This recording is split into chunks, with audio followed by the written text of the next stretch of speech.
Good morning, dear students. I hope you all are doing fine. So, I welcome you once again in our online classes. So, today we have English Reader, chapter number 7, and the name of this chapter is The Exchange. Exchange आप सबको मालूम ही है. Exchange का मतलब होता है अदला बदली करना. जैसे आपने किसी को कोई चीज़ दिया और उसने कोई चीज़ आपको दिया, तो यानी कि आपने अपने मतलब पर आपने उसका चीज़ ले लिया, उसने आपका चीज़ लिया, अदला बदली हो गया. जैसे एक एग्जांपल लेते हैं, आपके घर में जैसे आप दो भाई हैं, अगर दो भाइयों के पास जैसे कोई टी शर्ट है, तो रोज़ एक ही कलर का टी शर्ट पहन के बोर हो गया, तो वो अपने भाई से हम घर में एक्सचेंज कर लेते हैं, तो वही होता है एक्सचेंज. तो ये जो हमारा स्टोरी, ये भी एक्सचेंज के ऊपर बेस है बेसिकली. इसमें एक कैरेक्टर है हमारा हैंस, जो कि अपने मास्टर को सर्व किया उसने 7 ईयर्स उसने सर्व किया. यानी कि एक हैंस नाम का सर्वेंट है, उसने 7 साल एक जगह पे काम किया है. तो अभी क्या है, अब उसको लगता है कि अब वो ज़्यादा नहीं कर पाएगा, तो उसने अपने मास्टर को बोल दिया है कि sir my time is up, अब मेरा टाइम हो गया सर, अब मैं इससे ज़्यादा और नहीं कर सकता है, मुझे मेरा घर जाना है अपना मम्मी के पास, तो मेरा जो भी होता है, जो भी मेरा हिसाब है, जो भी मेरा वेजेस है वो दे दो. तो मास्टर बोलता है you have been faithful and good servant. अरे तुम बहुत ज़्यादा फेथफुल और अच्छे सर्वेंट रहे हो, तो तुम्हारी जो वेजेस है वो भी अच्छा हैंडसम होना चाहिए. तो मास्टर उसको एक सिल्वर का कॉइन देता है और एक बैग देता है, और वो उस सिल्वर को रखता है अपने पास, सिल्वर के कॉइन को अपने उसमें डालता है, उस कपड़े वाले जो उसको दिया होता है हेड, और उसको जॉगिंग करता हुआ चलता है अपना, ऐसे लटका हुआ, जैसे होता नहीं है, जैसे अपन ऐसे कुछ टावल में बांध के ऐसे पीछे उसको हैंग कर लेते हैं. जैसे जैसे वो चल रहा था, lazy on dragging on the foot, और जैसे जैसे चल रहा था वो, और तो थक रहा था, थक गया था, काफ़ी दूर है, चलता गया. तो हुआ क्या, बहुत देर चलने के बाद उसने देखा कि एक आदमी एक हॉर्स पे जा रहा है. तो उसने कहा कि यार hands allowed, what a fine thing is to ride on a horseback. There is a sight if I were at home. His chair, he drives against no stone, spares his shoes, and yet to get hardly known how. तो वो बोलते हैं कि अगर घोड़ा मिल जाता है तो कितना अच्छा है. देखो घोड़े की सवारी करना कितनी अच्छी बात है, चुपचाप उसमें चलते जाओ, कोई इशू नहीं है, और वो भी हमारे को वहाँ तक घर तक पहुँचा देता है. ठीक है, तो फिर वो अपने उस घोड़े में चढ़ जा, वो जो घोड़े का ओनर है वो उससे बात करता है, और उससे वो कहता है कि यार क्या आप मुझे अपना ये घोड़ा दे सकते हो क्या. तो वो कहता है कि ठीक है. वो कहता है कि मैं ऐसे तो नहीं दे सकता, कुछ आपको देना पड़ेगा. तो वो कहता है मेरे पास एक साल से जो सिल्वर के कुछ पीसेस हैं वो मैं आपको देता हूँ. वो उसको दे देता है. ठीक है, तो वो उसको पीस दे देता है उस सिल्वर का, और वो उसको घोड़ा दे देता है. और वो कहता है अगर आपको थोड़ा सा तेज़ जाना हो तो घोड़े में जाना, घोड़ा थोड़ा फास्ट चलता है, पता ही है आपको. ठीक है, और वो कहता है कि आपको अगर थोड़ा सा भी तेज़ जाना हो, घोड़े को चलाना हो तेज़, तो आप सिर्फ एक वर्ड बोलना है, जिप. जिप सुनते ही, जिप एक कोड वर्ड है, ये घोड़ा सुनते ही जिप तेज़ भागने लगता है. तो वो कहता है ठीक है. कहता है अगर आप जिप नहीं बोलोगे तो ये नॉर्मल चलेगा. वो कहता है कि ठीक है. तो जैसे ही वो चलता रहता है, तो अब उसको थोड़ा लालच आ जाता है. वो कहता है कि यार थोड़ा मज़ा नहीं आ रहा धीरे धीरे चल के, घोड़ा है थोड़ा तेज़ चलना चाहिए. तो वो बोलता है जिप. तो जैसे वो जिप बोलता है, घोड़ा बहुत तेज़ चलता है, इतना तेज़ चलता है कि एकदम से उछल के बहुत तेज़ी से निकलता है. तो उसको वो जैसे वो जंप लगा रहा होता है तेज़ चलने के लिए, तो ये जो उसके ऊपर बैठा होता है जो हैंड्स, ये एकदम से पीछे गिर जाता है. ठीक है, और जो घोड़ा है वो उठता है, घोड़ा तो भागता रहता है बिना ओनर के, और भागते भागते वो एक गौशाला होती है. ठीक है, जहाँ पे हाँ, तो वो सीधा भाग जाता है उसको. ठीक है ना, तो वो वहाँ स्टेबल में जाता है, स्टेबल में जाके छुप जाता है वो. हाँ ठीक है, और वहाँ पे जाके वो खड़ा हो जाता है. तो वो वहाँ पे जाता है जो हैंस है. ठीक है, तो हैंस उसको बोलता है कि यार ये तो बहुत तेज चलने लगा एकदम से, और इसने मुझे गिरा भी दिया. ठीक है, तो अब वो क्या होता है, वो जा रहा होता है. ठीक है, उसको एक आदमी मिलता है रास्ते में. अभी ये घोड़े वाला इंसिडेंट खत्म हो गया. फिर क्या होता है, उसके बाद होती है बुफेलो.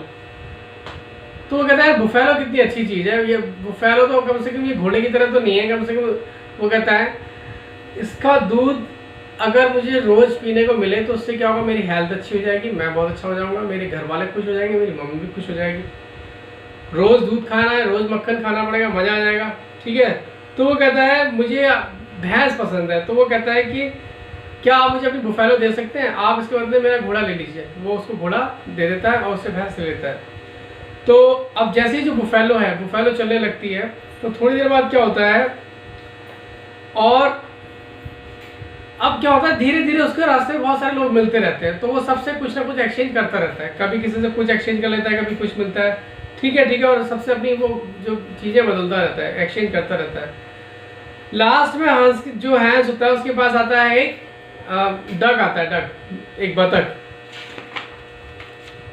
ठीक है, तो वो जो बतख आता है उसके पास, तो वो उसको क्या बोलता है कि आप जो है मुझे इस बतख को दे दीजिए और मैं आपको इसके बदले में जो मेरे पास है उसको मैं एक्सचेंज कर लूँगा। तो वो एक आपने देखा होगा कि जो ये होते हैं क्या, जो ग्राइंडर होते हैं, हाँ आपने देखा होगा जो ग्राइंडर होता है, जो नाइफ वाइफ होता है उसको तेज करने के काम आता है ग्राइंडर। तो वो ग्राइंडर वाला होता है, वो कहता है कि देखो ये कितनी अच्छी चीज़ है, इससे आप कुछ भी कर सकते हैं। तो ग्राइंडर बोलता है इससे आप रोज़ पैसे कमा सकते हैं और कितनी अच्छी चीज़ है, आपको इससे बहुत ज़्यादा फ़ायदा होगा। तो वो कहता है कि ठीक है। तो उसके पास जो बतख होती है, ठीक है, वो उससे उसको बदल देता है। ठीक है, और उसके पास कुछ वो पत्थर देता है उसको, पत्थर स्टोन्स। तो अब वो कहता है कि चलो ठीक है, इससे तो मैं पैसा अच्छा कमा लेगा, फिर क्या होगा मेरी जेब कभी खाली नहीं रहेगी, मेरी मम्मी भी खुश होगी। तो फिर वो उसके साथ जो बतख होती है वो एक्सचेंज कर लेता है। ठीक है, तो बतख वो समझ जाता है, वो उसको पूरी अपनी कहानी सुनाता है कि मेरे पास मेरे ऑनर ने मुझे सिल्वर कॉइन दिया था, फिर मैंने रास्ते में उससे घोड़ा लिया, घोड़े के बाद मैंने बुफेलो ली, बुफेलो के बाद मैंने बहुत सारी चीज़ें बदली। तो आदमी समझ जाता है कि यानी ये कोई फुलिश पर्सन है, इसको मैं बेवकूफ़ बना सकता हूँ। तो वो कहता है कि ठीक है, तुम चाहते हो कि तुम्हारा पैसा हो तो तुम मेरी तरह बन जाओ, तुम्हें एक पत्थर की ज़रूरत हो। कहता है कि मैं तुम्हें एक स्टोन देता हूँ, आप इस स्टोन से, ठीक है, आप स्टोन के बदले मुझे एक बतख दे दो। और वो उसको क्या करता है, पत्थर बता के एक सिंपल सा पत्थर जो हमारे आसपास होता है वो उठा के देता है, मतलब उसको कोई वैल्यूबल नहीं होता, वो सिंपल सा उसको बताता है कि बहुत कीमती है, आप इसको संभाल के रखना। वो कहता है कि ठीक है। तो वो बहुत खुश होता है। ठीक है, अब क्या कहता है कि सारे की हैंस बहुत खुश होता है, कहते हैं कि चलो सारी इच्छाएं पूरी हो गई, सब चीज़ें। फिर वो एक रिवर के पास रुकता है। जैसे वो रिवर के पास रुकता है, जैसे ही पानी पीने के लिए वो झुकता बैंड होता है, तो क्या होता है उसके जो पॉकेट में उसने जो वो रखा होता है स्टोन, वो सब गिर जाते हैं। ठीक है, तो वो जैसे ही गिर जाते हैं तो वो बजाय दुखी होने के वो खुश होता है, भगवान से कहता है कि भगवान तूने मुझे इन सब चीज़ों से मुक्ति दी, अब मेरे पर कोई वजन नहीं है, अब मैं आराम से अपने घर जा सकता हूँ बिना थके, बिना किसी टेंशन के।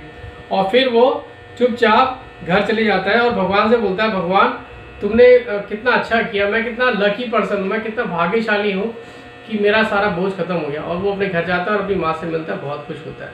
तो ये हमारी एक एक्सचेंज का स्टोरी था। तो अच्छा स्टोरी था थोड़ा सा, लेकिन क्या होता है ना कि जब हमें चीज़ों के बारे में पता नहीं होता है, देखो मैं आपको एक बात बताता हूँ, हमेशा क्या होता है इस दुनिया में बहुत सारी चीज़ें ऐसी होती है जो हमारे को बहुत अच्छी दिखती है, हमें अपनी चीज़ छोड़ के दूसरे की चीज़ बहुत अच्छी लगती है, लेकिन होता क्या है दूसरे की चीज़ भी वैसे ही है जैसे हमारी चीज़ है। हमारे पास जो चीज़ है उसका अलग हिसाब, वो अपनी जगह में यूनिक है, उसकी चीज़ अपनी जगह में यूनिक है। अगर वो चीज़ किसी चीज़ में अच्छी है तो हमारी चीज़ जो हमारे पास है वो भी किसी चीज़ में अच्छी है, लेकिन हम ही नहीं समझते। हम सोचते जो हमारे पास पड़ा है वो बेकार है, वो किसी काम का नहीं है, लेकिन जो दूसरे के पास पड़ा है वो बहुत काम का है। तो यानी कि देखो इस स्टोरी में क्या होता है, उसने पत्थर भी अगले के जो उसके पास थे, स्टोन भी उसने ये समझ के ले ले कि ये शायद स्टोन ज़्यादा अच्छे हैं मेरी बतख से। तो होता क्या है, आपकी इन चीज़ों को जो बाहर के लोग होते हैं वो पढ़ते हैं, आपको वो समझते हैं कि हाँ भाई ये फुलिश है। अगर आपको किसी को समझ में आ रहा है फुलिश है तो वो कोई भी फूल बना देगा। और नहीं तो अगर हमारे अंदर डेडिकेशन पावर होगी, हमारे अंदर नॉलेज होगी, समझ होगी, तो डेफिनेटली हम कभी भी लॉस नहीं करेंगे अपना। ठीक है, अगर अब आप सोचो जैसे आपने कोई चीज़, जैसा आपने कोई मोबाइल फ़ोन खरीदा बहुत अच्छा, 10,000 रुपीज़ आपने ख़रीदा, उसमें कोई सा जैसे कि आपने किसी को दिखाया तो किसी ने कहा ये कौन सा आपने मोबाइल ले लिया, पुराना है ये वो, इसमें बहुत सारी दिक्कतें हैं, ये चाइना का है ये वो, उसने बहुत बुराई करी और आपने कहा हाँ यार ये तो सही बोल रहा है भाई, मैंने तो बेकार कर दिया। उसने कहा कि आप ऐसा करो, ये तुम ये मोबाइल जो है मुझे दे दो।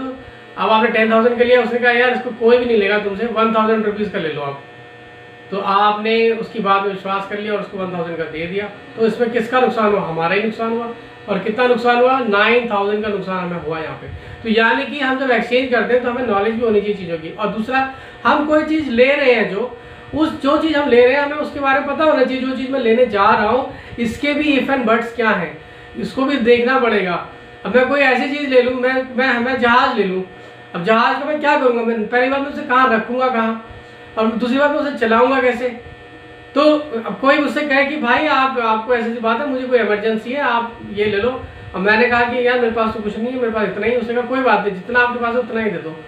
तो मैंने जहाज़ तो ले लिया, मैं उसे कहाँ रखूँगा? कहीं ना उसे मैं पार कर सकता, ना मैं कहीं रख सकता, ना मैं उसको चला सकता। जहाज़ एक एग्जाम्पल है, कुछ और भी मान सकते हो आप। कोई भी चीज़ें हैं बाहर की हमें वो जब भी लेनी चाहिए जब हमें अपने ऊपर कॉन्फिडेंस हो और जब हम उसको अच्छे से यूटिलाइज कर सकें, तभी चीज़ों को एक्सचेंज करने का फ़ायदा है, नहीं तो कोई फ़ायदा नहीं है। ठीक है, so thank you so much for watching this video. I hope आपको ये वीडियो पसंद आया होगा, ये स्टोरी पसंद आई होगी। इसकी जो MCQs हैं हम आपको करवा देंगे और इसके जो क्वेश्चन आंसर्स हैं उसकी आपको PDF मिल जाएगी, जो भी हमारा जो ग्रुप है व्हाट्सएप ग्रुप। तो आप अपने घर में रहिए, अच्छे से रहिए, हेल्दी रहिए, पढ़ाई कीजिए, अपना मम्मी डैडी को परेशान नहीं कीजिए। Thank you so much students for watching this video. Have a nice day. Bye bye and take care.